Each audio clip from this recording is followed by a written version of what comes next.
Hello, everybody, and welcome to Make Anime Great Again, a panel on the retrospective trends of anime quality, specifically about how anime was great when I was a kid and sucks now. I'm Matt, I'm Andrew. And I'm Clayton. And I'm Sam. and together we are the foundation for the preservation of Gen 1 Pokemon. And KinYooBiCon, I just gotta say, it's great to be here. I mean, virtually, of course. There's a pandemic going on, so we can't interact in person.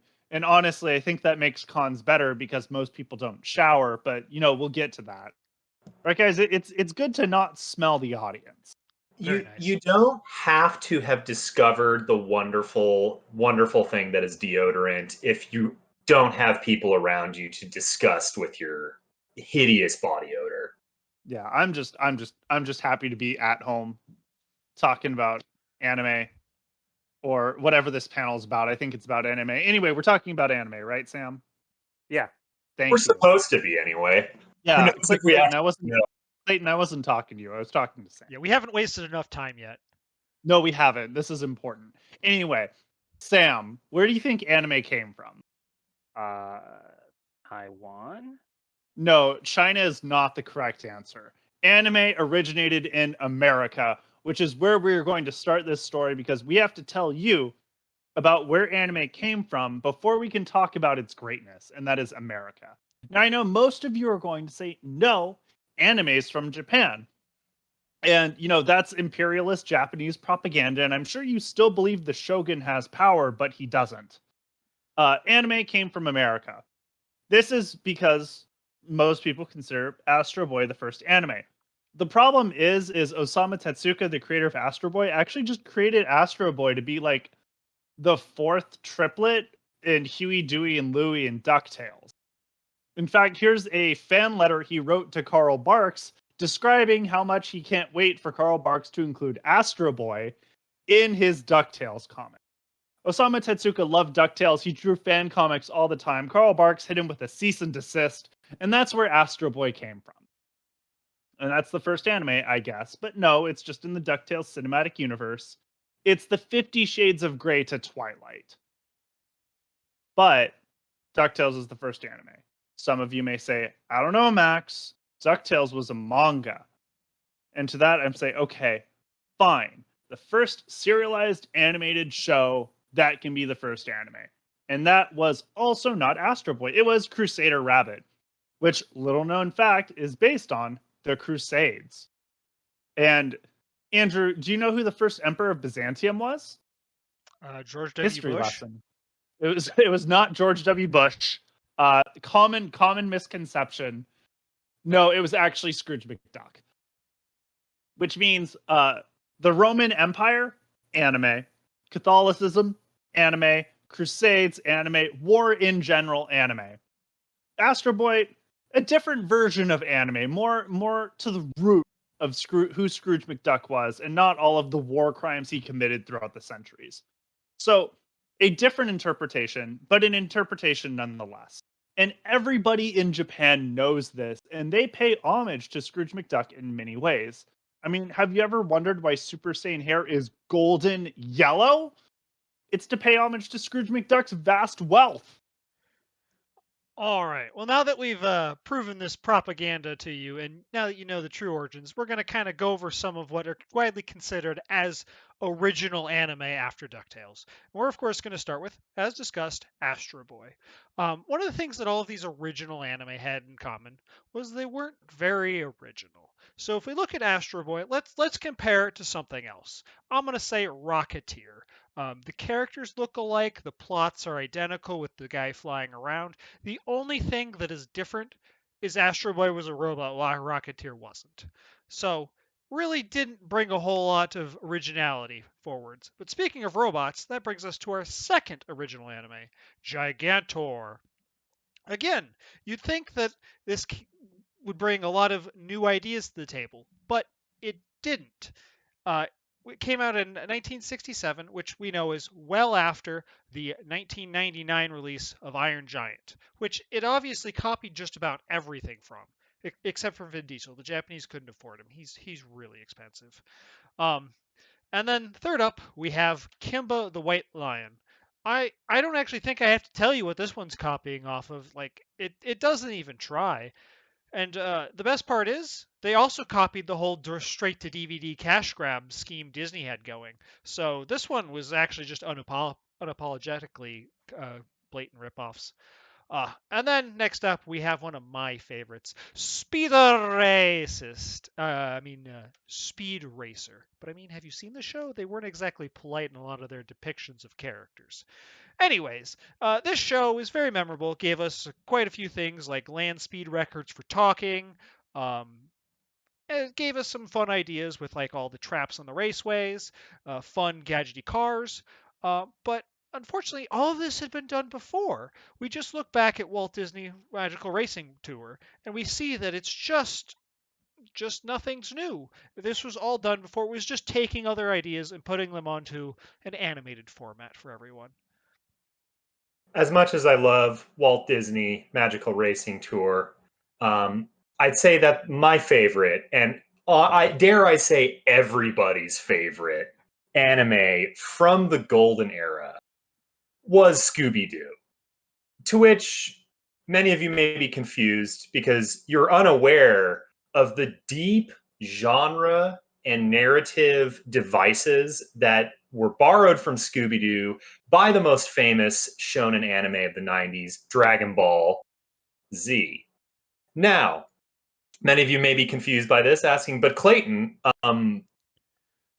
what the heck does Dragon Ball have to do with Scooby Doo? I didn't see that episode where there were planet busting lasers in a Scooby Doo series.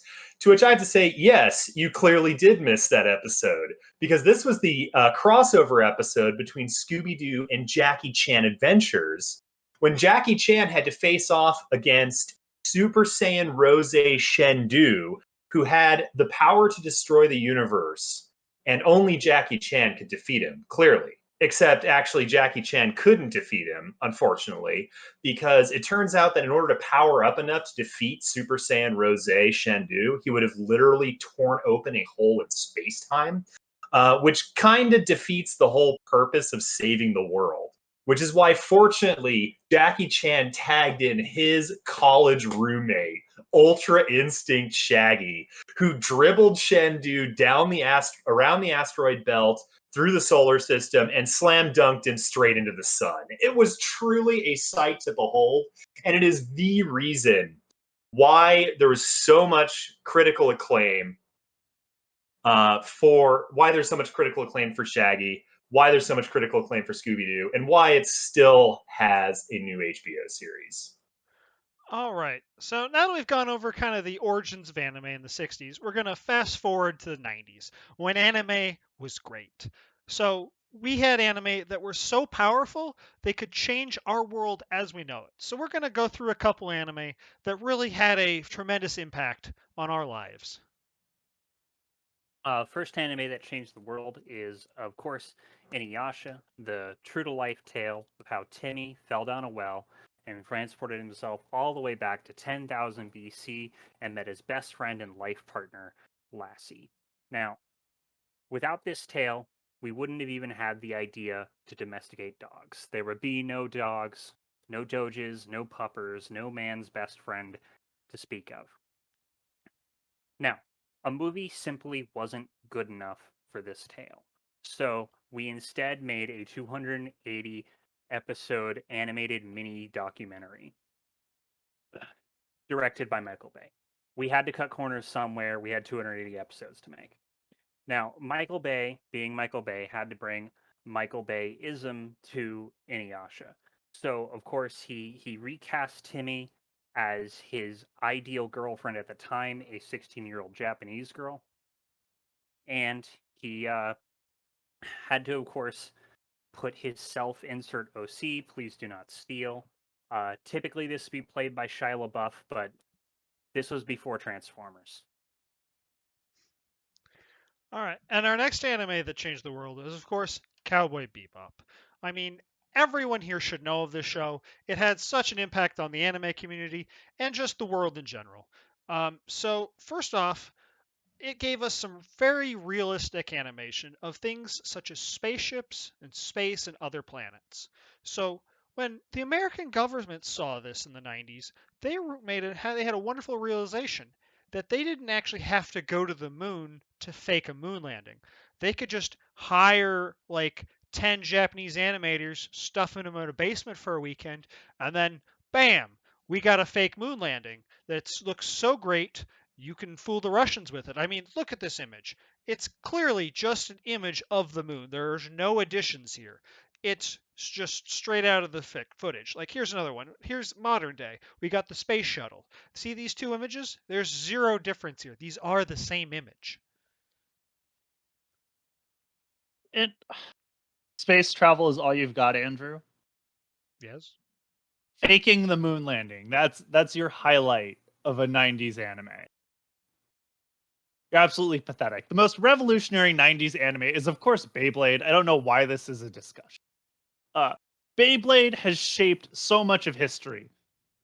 From back in the ancient Egyptian times, where Moses picked up a pyramid by hand, flipped it over, and shouted, "Let it rip," to spin it through the Red Sea and part the waves to get his people out.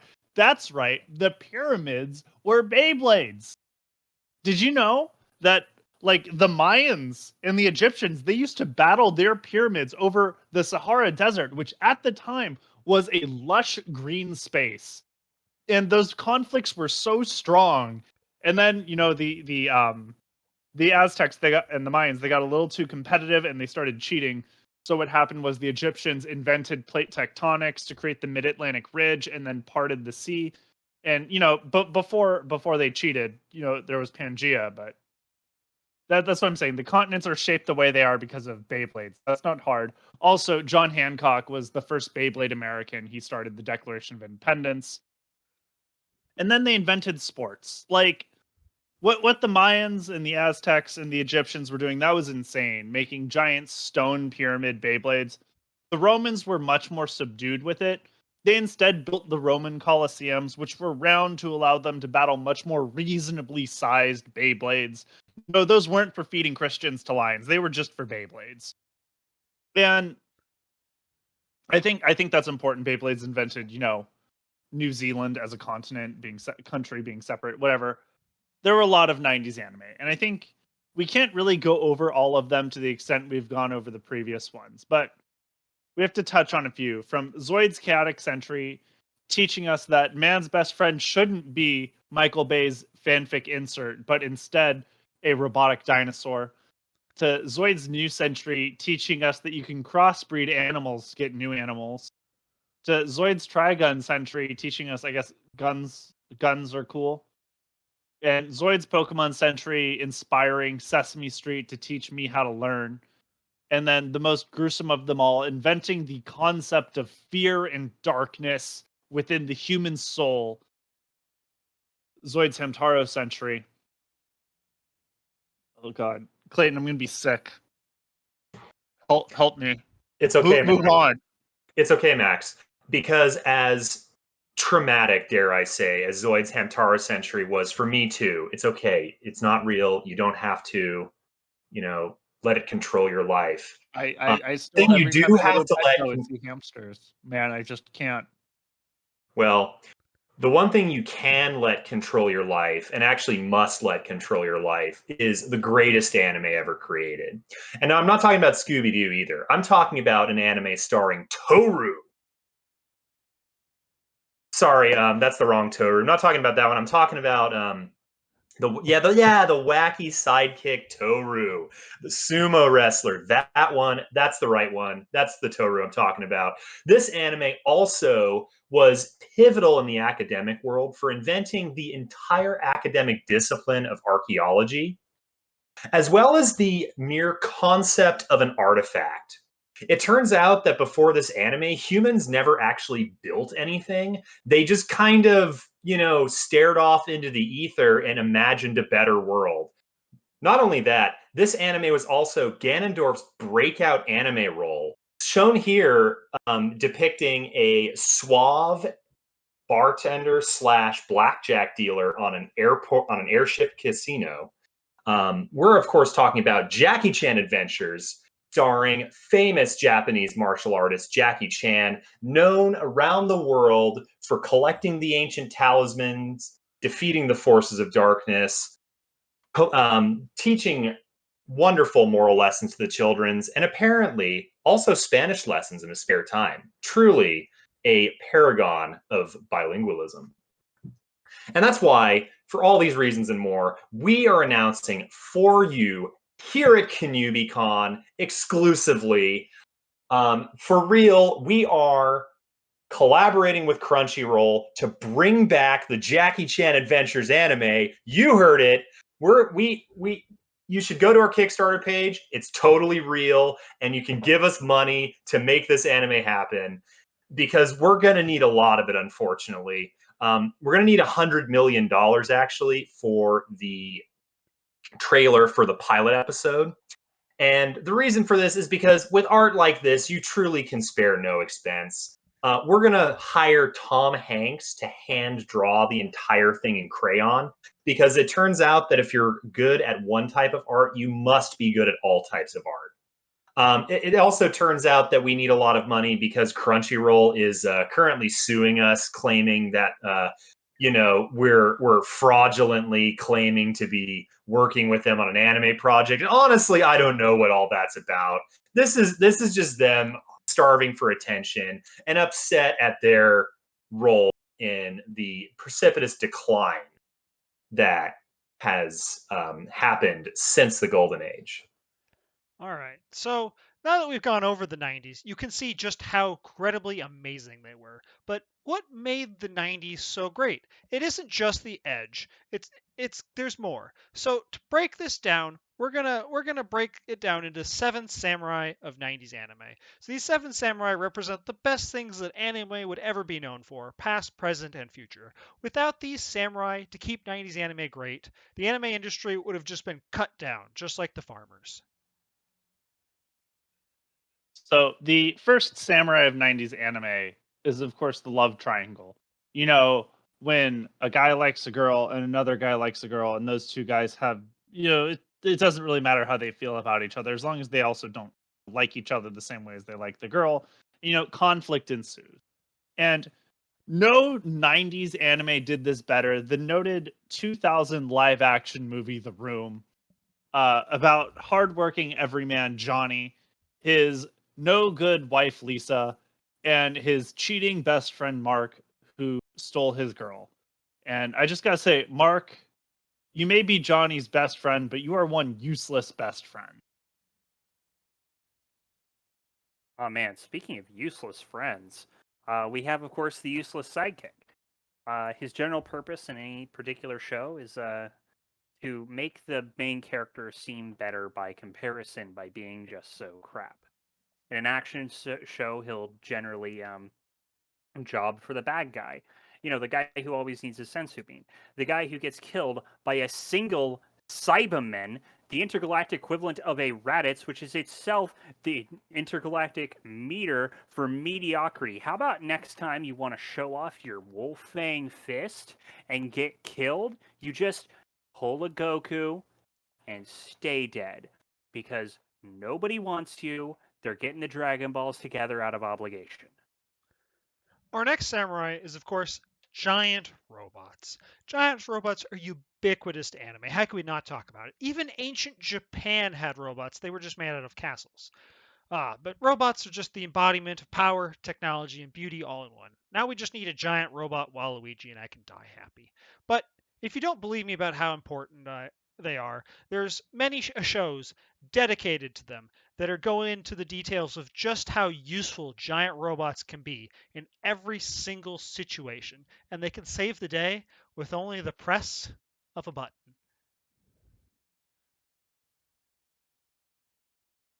This next samurai doesn't involve the press of a button, but it is very useful for saving the day. We're talking about the magical transformation. That's right, Scrooge McDuck hair is one of the 7 samurai of 90s anime. But it doesn't just have to be Scrooge McDuck here, but that is one of the prominent uses of the magical transformation trope. Basically, it's great for when the hero doesn't quite have enough gas left in the tank, but still has to defeat a great overbearing evil that is heck bent on destroying the entire world as we know it. Magical transformation allows them to ascend to a new form and save the day like they always intended to. Not satisfied with giving the hero a new form, try giving the villain a new form. That way, if you get sick of drawing the villain the same way for many issues, you can just make them look different, give them a power up, justify it with some cool new ability, and just really hope that you don't end up infringing any IP too closely, and you should be okay. And of course, the magical transformation is also incredibly useful for merchandising purposes. Because why would you be content with selling one $12 plush toy when you can be getting away with selling that $12 plush toy and a $30 Gyarados body pillow? Because I like money, so I don't see the downside. Clayton, where did you find a $30 Gyarados body pillow? Because I'm in. That's a good question. I'll have to actually double check that price quote. It might be actually significantly more than $30. I think we're missing several zeros. Probably. But I think the good thing is it's proven you don't know the prices of body pillows, which means you're still qualified to give this panel. Now, the next trope I think we have to talk about is parental abandonment. And unlike Clayton, who has not devolved into degeneracy, I do want to devolve into degeneracy and become more like an anime dad. And as a parental figure, I think the closest thing I will ever have to a child is this panel. And therefore, to be in character, I'm going to abandon this entire section. So, Sam, please continue. Next, we have the tournament arc. The punching, the quintessential evolution of storytelling. Let's just take a look at a show here, Yu Yu Hakusho. Show just how effective the tournament arc is, right? You see those first two arcs? Those arcs didn't do well. And you know what they had? No tournaments. But quick turnaround. Genkai arc introduced tournaments, and they just kept going because it worked so well. So tournaments are great. I don't think a character can even go through a journey without making their way through a bracket of sequentially more powerful and more interesting foes until finally reaching their antagonist. As it's called now, a character arc, or as it used to be called, a character bracket, until some loser liberal arts major who didn't prepare for his thesis had to write something in one night, so he took the character bracket and repurposed it into a wavy line, a wimpy, wavy line. And academia ate it up because, I don't know, there are intellectual elites who don't like action. Yeah, they probably got punched one too many times as a kid. All right, our next samurai is, of course, the literal samurai. Because what's more evocative of a figurative samurai than a literal one? I'm talking about cool guys with a sword. Yeah, not him. This guy. Yeah, this is what I'm talking about.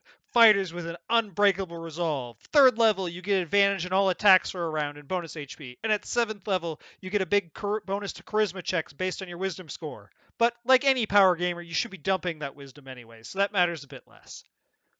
But now we came to the end of the Seven Samurai. Unfortunately, the samurai couldn't go forward into 2000 to help keep anime great. This was unfortunately due to Y2K. They all forgot to turn off their computers, and they kind of got sucked into the vortex. It was really unfortunate, and they really contributed to the decline of anime in the 2000s. So when anime rebooted on January 1st, 2000, it did lose several save files, like the samurai and the whole concept of shonen. So instead of trying to, rebuild the shonen genre, they're like, wait, we can just do new things. And much like how rock and roll splintered off into several subgenres of irrelevancy, anime too decided to splinter off into several subgenres of irrelevancy. All right, let's look at the next irrelevant uh, anime genre, which is, of course, the harem anime. Absolute war crime of a genre. Basically, they just took the fantastic anime concept that was Rama One Half and said, hey, what if we took all of the action and all of the witty writing and just threw those out and just kept the part where there are a bunch of girls who are apparently going to marry some random guy for some reason? Like, when's the last time you had 5 girls fawning over just some random dude? That's entirely unrealistic. You know what's realistic? This. Girls, you have all been here, except they were far less attractive and did not have the personalities to make up for it. All right, the next genre I'd like to talk about is, of course, slice of life.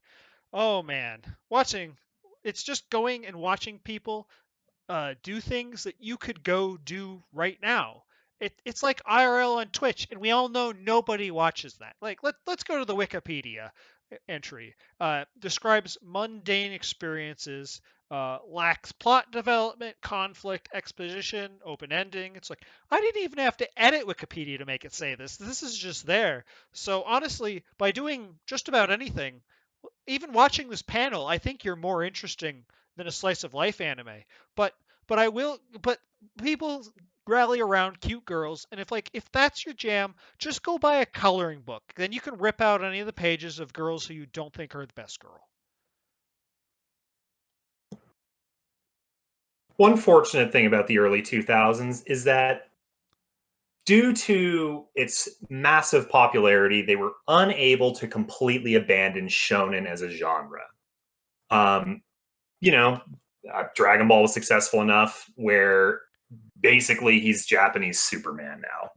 And as the anime industry grew up, however, it kind of headed towards a crossroads where it had to decide, well, our core audience, who used to basically be children, are becoming not children.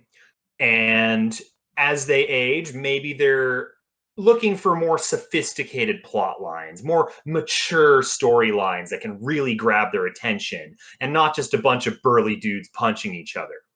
And so they started moving shonen away from just raw violence and more towards like psychological thrillers or, cerebral combat. It's like in Death Note, pictured here. And, the problem with even Death Note, one of the better examples of this, is still fatally flawed by the fact that it just doesn't have enough punching in it, because that's really what shonen's supposed to be about. I mean, come on, look at this. Look at an example of one of the good ones. See, look at that glowing fist, battle pose. We got the Drider coming down from the side. Falcon punch, dramatic death pose, and triumphant victory. And look how loopable it is. This is just, it's too good. Like, what would you possibly do to change this? Next slide. Put it in a German arc. I mean, like, you see a lot of the same, artistic devices being used here. Shaky, really dramatic camera angles, some like enhanced lighting effects to make everything look like it pops out at you. But he's doing homework. Watching anime is what I do to avoid doing homework, not so I can watch imaginary characters do homework. It's just, it just doesn't hit the same. Shonen was better when it was just punching and none of this like brainy nonsense, none of this nerd stuff. And even some of the newer anime where they have started moving back towards the roots of shonen by really emphasizing the core of the genre, aren't really cutting the mustard, because even one of the more popular new shows out nowadays, One Punch Man, I mean, it should be obvious from the name. There's just not enough punching. Andrew can. Oh God, that's so much better. Yes. See, this is the real stuff. It's telling that the only shonen out nowadays that is a real shonen is based on an anime from the 80s. That's all I gotta say. Clayton, I have some bad news for you. We're gonna have to Yes, stop looking at a loop of people punching people now, I'm because we have to devastated. go to the pretentious art school of anime that Oh is God. I know. These are the people who brought us the Freaking idea of a liberal character arts arc. majors. Yeah, these are the character arc people. They weren't done killing character development. They had to kill anime in general. So what I'm referring to this as is the Miyazakiification of anime, or the idea that people sat there and went, hey, maybe we're making art, instead of going, hey, maybe we're drawing two dudes punching. And I don't know about you, but this is really just weird storytelling. This is how a story needs to be told. But then they were like, wait, let's change it up. Let's tell a story like this. And I have no idea what's going on here, and I don't want to know. I mean, we got anime like Paranoia Agent. My question for that, of course, is why doesn't the big dog merely eat the smaller people? And sure, there's some action in Paranoia Agent. There's a kid going around with a bat hitting people, and the dog does eat the smaller people. But it's like a 12 episode mystery to get to why all of that is happening. And I'd much rather have those 12 episodes be two characters staring at each other, occasionally yelling, and then powering up. That's quality entertainment, not whatever this is, and definitely not whatever this is. I mean, whoever made this show was so unoriginal, they couldn't even come up with a good name. So they just took Princess Mononoke, crossed the princess, then made the art weirder. This is like an acid trip, not a show. Don't make it. What are you doing? I want a real story. Andrew, you got some real stories coming up? That works, I guess. Unfortunately, not really. But I suppose we should touch on the big three. Dialing it back over to Shonen for a second. At the end of the 90s, once Dragon Ball Z had come to an end, it was pretty clear that there was going to be a power vacuum left behind by the Titanic Son Goku. With him not around to kick Frieza's butt anymore, they needed a new shonen star to carry the title of punchiest boy. And given the big shoes to fill, there were three ambitious youngsters who were vying for the crown. We had Luffy from One Piece, we had Naruto from Boruto's dad, and we had I don't know the third guy. The main moral of the story is that though they all showed great promise, at the end of the day, they just ended up spending their middle ages just, I don't know, chilling in their Uncle Goku's backyard because they had nothing better to do. Such wasted potential from all of them. So I guess we should start by talking about third guy, or the least punchy of the three, as I don't think Ichigo ever punches anybody. And that is, of course, Clorox presents Bleach, the first anime that was made entirely around a product line. Now, Bleach has a lot of episodes. Let's see. Andrew, show me. 366. That's good. That's promising. Dragon Ball Z had a lot of episodes too. So maybe Bleach is good. Andrew, show me how many episodes are filler. We've got a lot of filler in Bleach. We've got, they do 63 episodes, and then they go off and do a 45 episode vampire arc. And then you have the Arnkar arc that's basically like the whole rest of the series, but they can never even complete the arc and have to keep going into nonsense. I'm afraid to ask this, but Andrew, could you remove all of the bad seasons of Bleach from the list? That's what I thought. So Bleach did start with promise for the first 20 episodes. It was basically Scooby-Doo with swords. And I'm a big fan of Scooby-Doo. Revolutionary Marxist text. Definitely done more for leftism than any other American series. Scooby-Doo is great. You fight the landlords. In this case, you fight the evil ghosts. Got some swords. Everybody likes swords. But then, like, episode 20 comes along and they decide, You know what? We should take a page from old classic 60s anime, the bad stuff, and become a Disney ripoff. And what better thing to do than rip off a Disney film that hasn't been done yet in Lion King 2 Simba's Pride, which in and of itself was already a ripoff of something else. In this case, William Shakespeare's Romeo and Juliet. Now, I think we can all agree Lion King 2 is not very good unless you compare it to something like Bleach. Which means when Bleach tried to retell Romeo and Juliet, they instead did Romeo plus Juliet. Wherein the guns were called swords, Leo was there in the worst performance of his life, and I don't know, I'm traumatized by watching it in high school. Like, that was the worst time. The other issue with Bleach is, of course, sure, it has swords, but the swords mega evolve. And I don't understand why Bleach had to also have digi swords or whatever's going on. It's weird. Like he goes into its sword's headspace and then like talks with his sword for a week. I'm like, I don't. This is what are you doing? This is weird. You're dumb.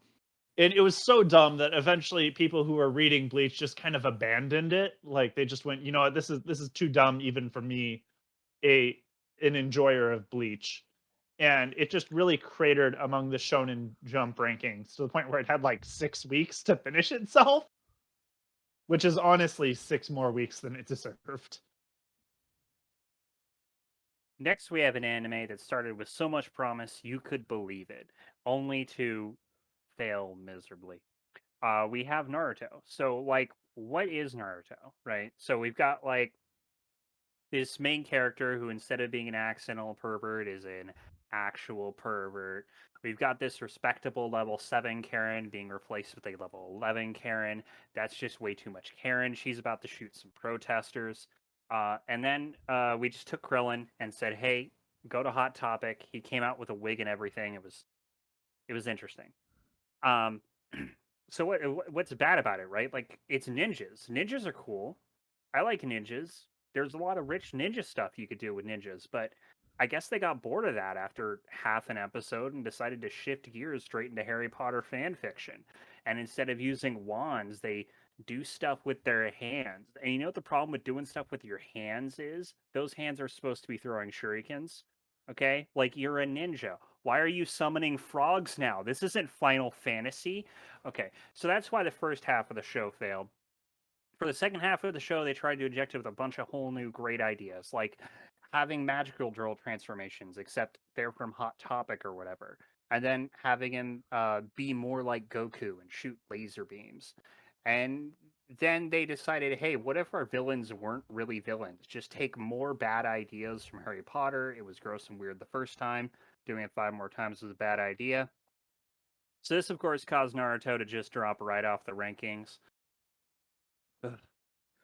All right. And finally, we're on One Piece. Arguably, kind of the biggest of the big three. It's still going today, unlike the other two. No, I don't count Boruto. That's terrible, and you shouldn't be watching it.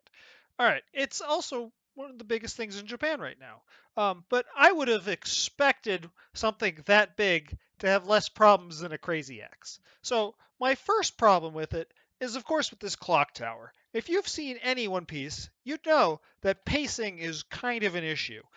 They have like 7 episodes for 10 minutes to happen.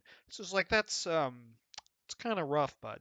It's not great. All right, at least let's get on to the subject matter. Pirates, adventure on the high seas, naval battles. Yeah, does One Piece have any of that? No. Everything happens on an island. They're like sandboats sometimes, so that's the closest you ever get to like ship combat. So kind of a letdown there. Well, at least there's treasure, right? Yeah, no. I've been watching for almost 1,000 episodes, and I've seen Treasure like twice, and they didn't get to keep it either time. They're really terrible pirates. The only thing that it has going for it is that pirates are arguably better than ninjas. Ninjas are cool, but pirates are better. Because do ninjas say "R"? Exactly. So, with a lot of these grave shortcomings, people really started abandoning the anime in droves and had a drastic fall from grace.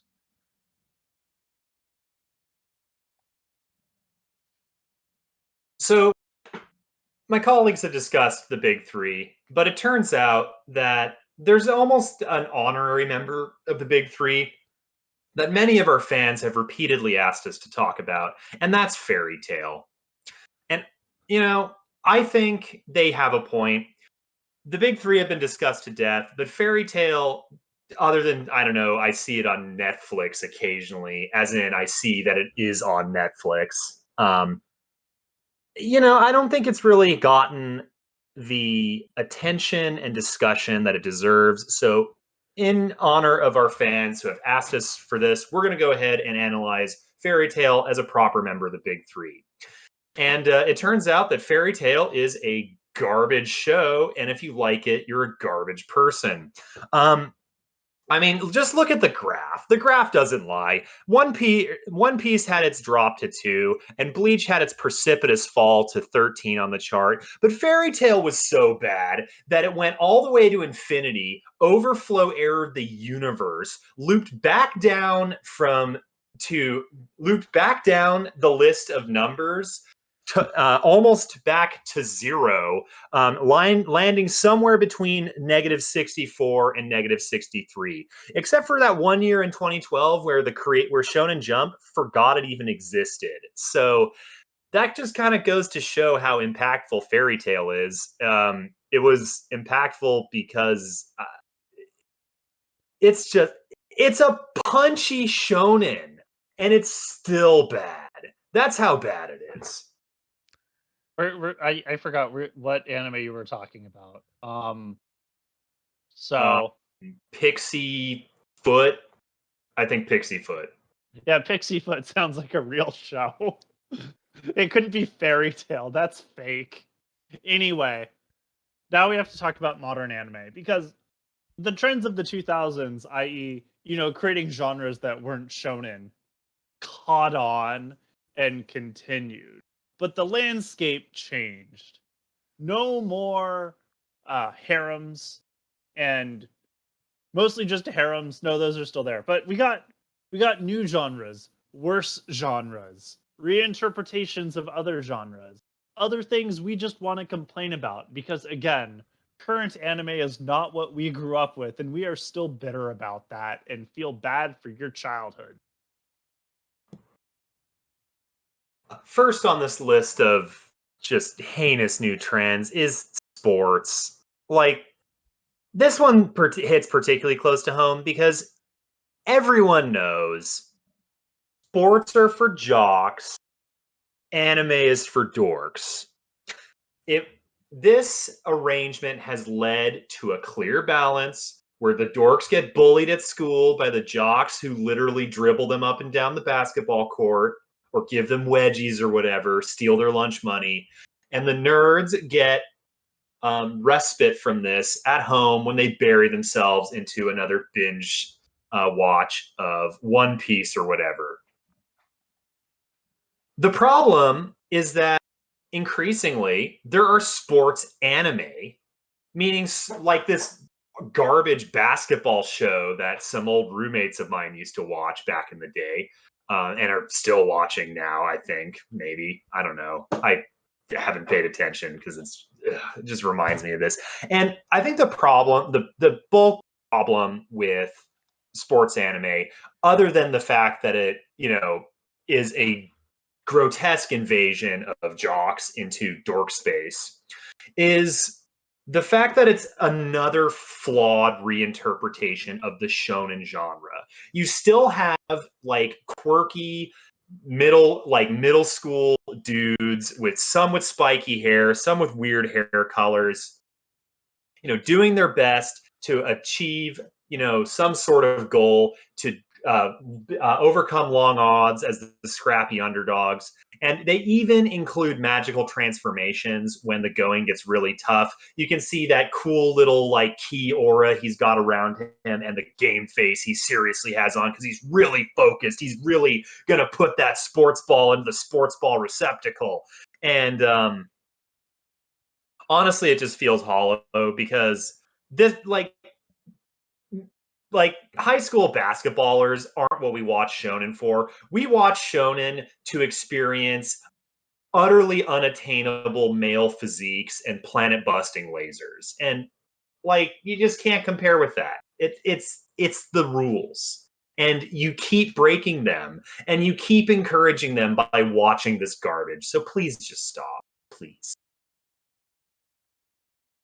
Next in terrible modern trends, we have the not so special snowflake, which are characters who start off being defined by being somehow terrible by the world's metrics, or by the metrics of the world. Some examples include shows like Black Clover, in a world where everyone is born with some kind of magical ability. This guy doesn't have one.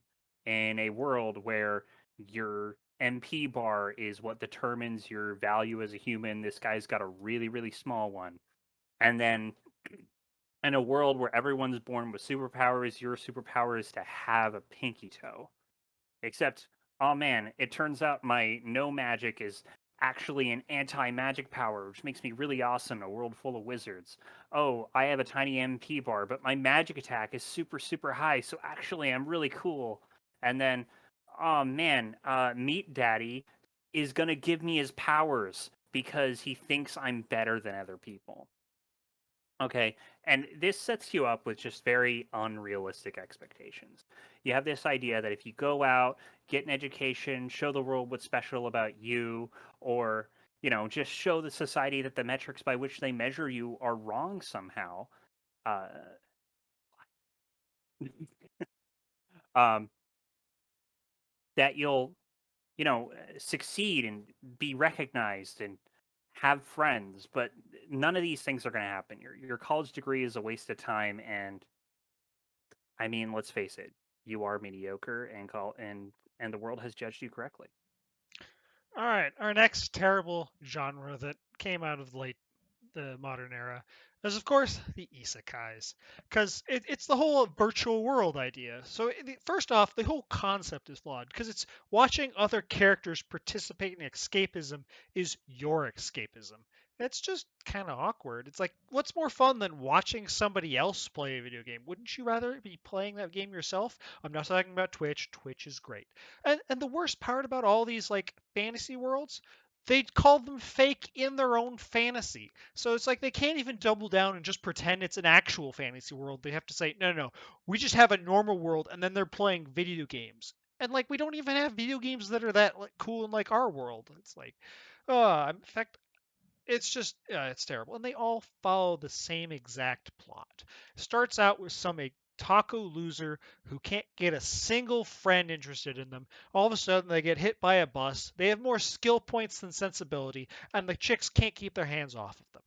And then for some reason, they're all named Kirito. I mean, look at this. We got Kirito from Sword Art, Kirito from Ragnarok, Kirito from Goblin Slayer, and Kirito from that time I was reincarnated as Kirito.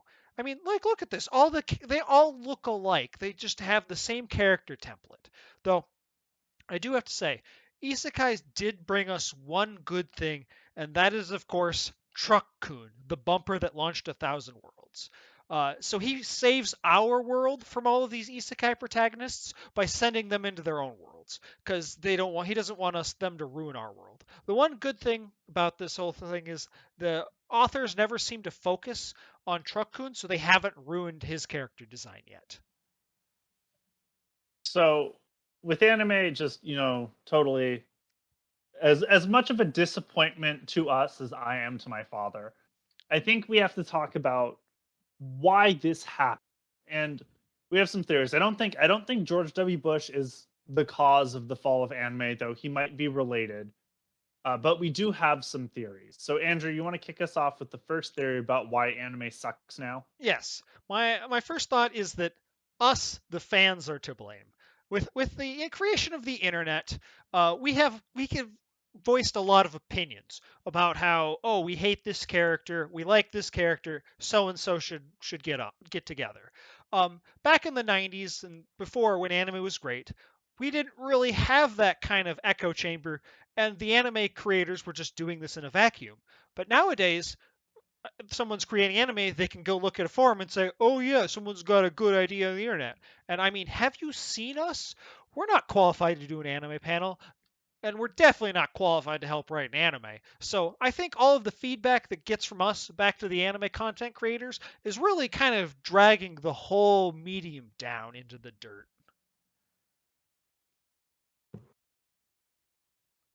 with all due respect to my colleague Andrew here, he's completely wrong. The real reason anime is bad nowadays is because Crunchyroll killed Harambe.